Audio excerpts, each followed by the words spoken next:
Chercher la validation des autres, c'est comme avoir une sorte de puits sans fond dans le cœur.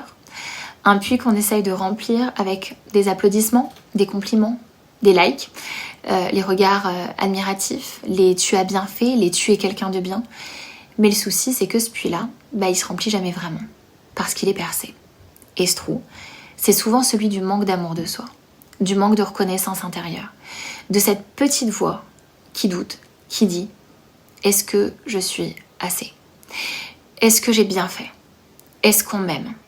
Est-ce que j'ai le droit d'exister comme je suis ?» On croit que tout ça, c'est de l'humilité, mais c'est pas de l'humilité. C'est une dépendance affective, sociale, émotionnelle. Et le pire, c'est qu'on ne la reconnaît pas toujours comme telle, parce qu'elle est habillée de gentillesse, d'empathie, de disponibilité, d'envie de bien faire. Mais en réalité, elle dit ça. Je ne me suffis pas à moi-même. J'ai besoin que tu me valides pour que j'existe. Et ça, là, ça c'est dangereux. Pourquoi est-ce qu'on en arrive là ? Pourquoi cette quête éperdue de reconnaissance ? Probablement parce que dans l'enfance, on a souvent appris qu'on était aimé pour ce qu'on faisait et pas pour ce qu'on était. Qu'on était apprécié quand on réussissait, quand on aidait, quand on était sage, quand on correspondait aux attentes. Et donc, on a fait de la validation un moteur de survie. Et maintenant, on confond valeur et validation. On croit que si personne ne nous le dit, c'est qu'on n'en vaut pas la peine. Et c'est pas vrai. La vraie estime de soi, c'est ce que tu penses de toi, quand personne ne te regarde. C'est ta capacité à te dire à toi-même « Je suis fière de moi, j'ai fait de mon mieux. Ce que je ressens est légitime.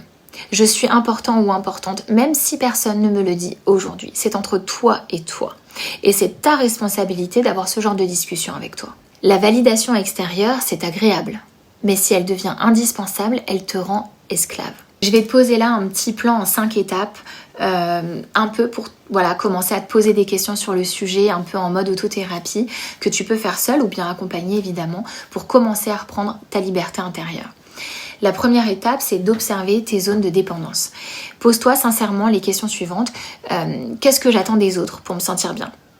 Dans quelle situation je me sens nulle ou invisible quand on ne me félicite pas ?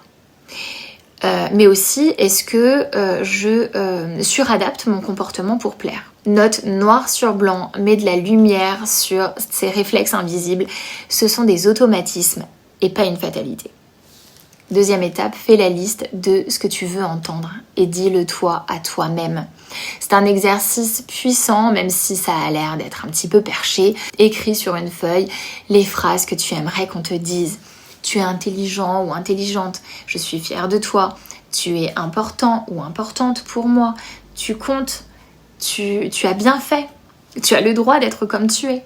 Et puis répète-les à voix haute chaque jour en te regardant dans un miroir. Oui, ça peut paraître un peu bête ou inconfortable, mais ton cerveau a besoin d'intégrer que cette voix peut venir de toi. La troisième étape, travaille la reconnaissance de tes propres besoins.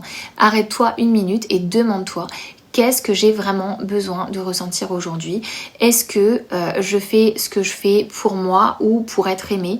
Est-ce que je peux valider moi-même ce que je ressens sans le faire approuver ? Commence à être ton propre référent émotionnel. Quatrième étape, apprends à décevoir, c'est libérateur. Crois-moi, tu n'es pas parfait, je ne suis pas parfaite, personne n'est parfait. Donc c'est ok de décevoir, ça arrive, c'est normal. Donc tu as bien entendu, tu as le droit de décevoir, tu as le droit de ne pas répondre tout de suite. Bien sûr, tout ça se situe dans le respect de l'autre et de toi-même. Tu as le droit de dire non, tu as le droit d'arrêter de faire semblant, tu as le droit de ne pas être parfait ou parfaite.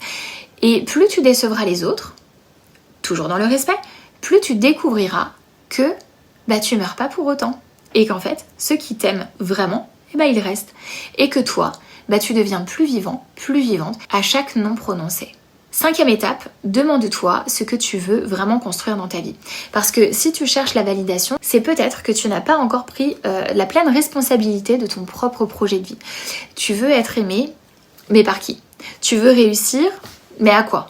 Tu veux qu'on te trouve génial, mais est-ce que toi, déjà, tu te trouves génial ?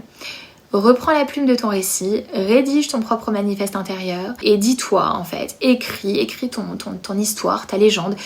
Voilà, commence par voici ce que je crois, voici ce que je vaux, voici ce que je veux. C'est ça la vraie liberté, te valider toi-même. Alors oui, la validation des autres, ça fait du bien.